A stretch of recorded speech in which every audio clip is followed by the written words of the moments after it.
When the Òṣùns lived together story once, when all the Òṣùns lived together without virtues, there was one among them who was blind.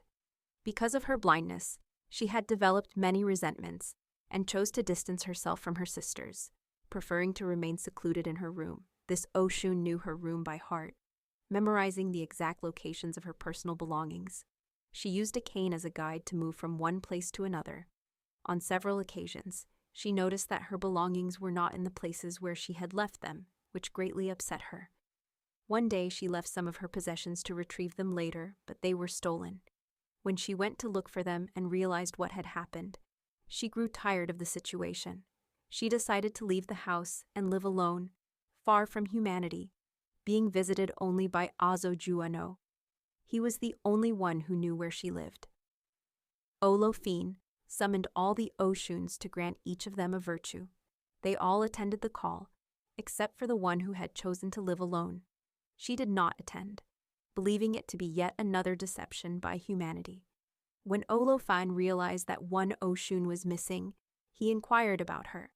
The others could neither explain the reason for her absence nor tell him where she was. Faced with this situation, Olófin sought the help of Orúnmìla to resolve the matter. Orúnmìla performed an Òṣòdec, revealing this Odu, and told Olófin, "To resolve this matter, it is necessary to seek the help of Azojúano." Olófin accepted Orúnmìla's words, and with his help, located Azojúano. Together, they visited the blind Òṣùn and informed her that Olófin's summons was true, and that she needed to present herself before him to be crowned with the virtue reserved for her. Upon hearing this, Òṣùn replied, "The only way I will go to be crowned is if I am led by both of you." And so it was that Òṣùn entered Olófin's house, supported on one arm by Orúnmìla and on the other by Azojúano. In this way, she arrived before Olófin and was crowned, receiving her virtue.